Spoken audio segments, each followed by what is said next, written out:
How's it going today, everybody? Jacob Daniel here, back with another episode or video for the Earthy Christianity YouTube channel. I am recording this immediately after my thoughts on Christian nationalism one.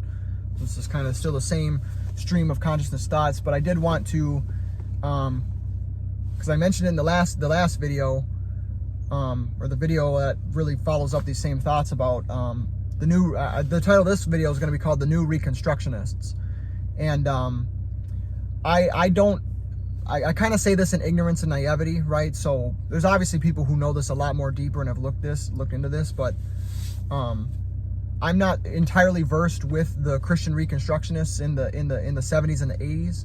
I just know that I'm a big fan of James B. Jordan and the work that he's done, and he comes from that camp of a Rush, from Rushdoony and the like, Bonson. Maybe if you even want to put Bonson in there, but Greg Bonson, that is. And so why would I call myself a Reconstructionist? Or I would argue that there's a need and a necessity for the new Reconstructionists. I would consider myself a Reconstructionist in terms of the restructuring and reconstructing the laws and everything to honor and glorify God, right? Now I know that at least I don't think I'm ignorant enough or naive to understand that the Reconstructionists in their time definitely were controversial and disagree with one another and had their faults and falling out and whatnot.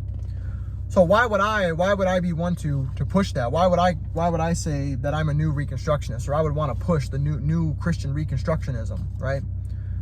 Well, it's because I think you see that if you look around at our cultural time and climate, you see that need in the ripe for the picking, if you will, of reformation and revival, right?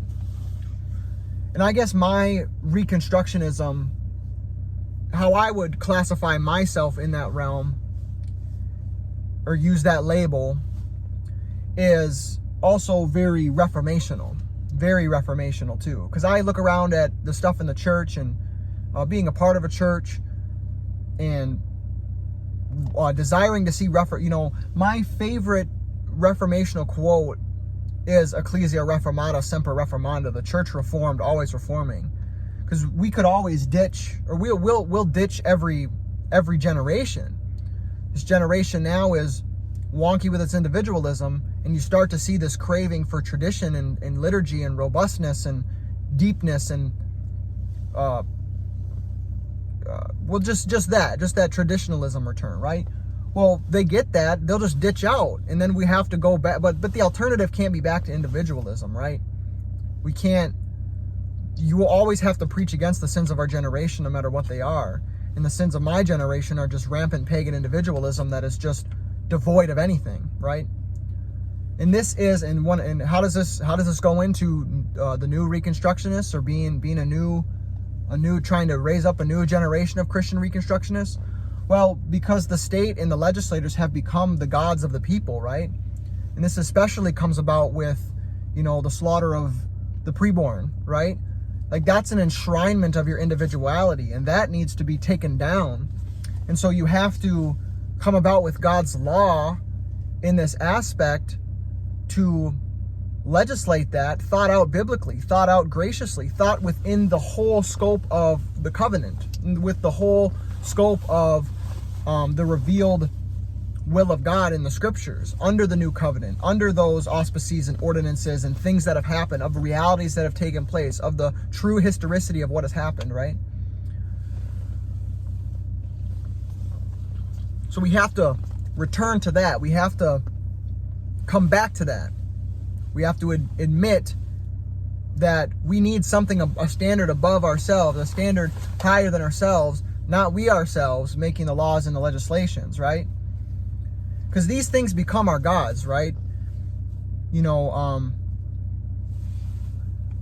Demos, the people, we the people. If we the people are the God, well, we are fallen, we are men, and so we don't. I think a lot of times people don't often think about that. People don't often think about who's making the laws, like who's legislating these things. And that's why we need to reconstruct it. That's why we're why I would consider myself a Christian Reconstructionist, or a new era of Reconstructionists wanting to raise the flag for that to happen again, is because those things need to honor and glorify God. And when man gets his way and is allowed to do those things, well, this is the tragedy and the travesty, right? I mean, preborn slaughtered, and it's devastating. Now, again, these videos are always stream of consciousness thoughts, and I may lose track. I stop, and that's why you should probably watch these videos on like 1.5 times speed, so you're not pacing through and slogging through the quietness for a second. But there is, by my estimation, there is that need. There's a return for that, and there's a resurgence, if you will. I think a rising up of young folks. Like, I mean, I'm only 25, but an interest in these things, an interest in people seeing and doing this stuff again. So it's time for a new era of Reconstructionists, of reformers, of those who are, I don't want to say displeased or discontented, right?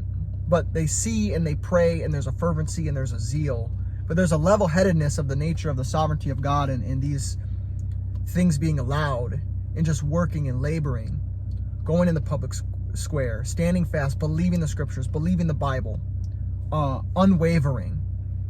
Like, this is what I believe. In that, you have to be that convicted. Like, you want to see the laws in the laws of your land and the nations in which you dwell. You want to see its legislators, its lawmakers, its leaders converted to Christ. Because at the end of the day, I mean, I think the thing that I want as a Reconstructionist is,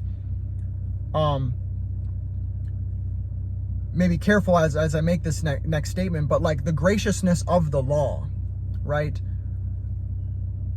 If you try to follow the law, you will be condemned and crushed.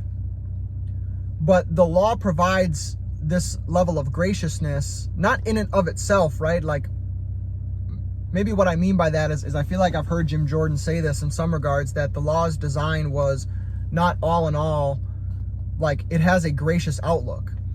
God giving his law to the Israelites makes them not like the rest of the nations in their paganism and the grace of the law coming to them and not to Babylon. He could have chosen the Babylonians. He could have chosen the Egyptians. Could have chosen the Moabites or the Cushites or whomever, but he didn't. He chose the Israelites.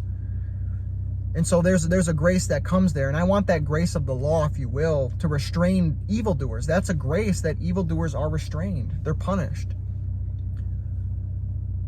And that would lead me to another thing I have, another video title of, biblical law, biblical grace.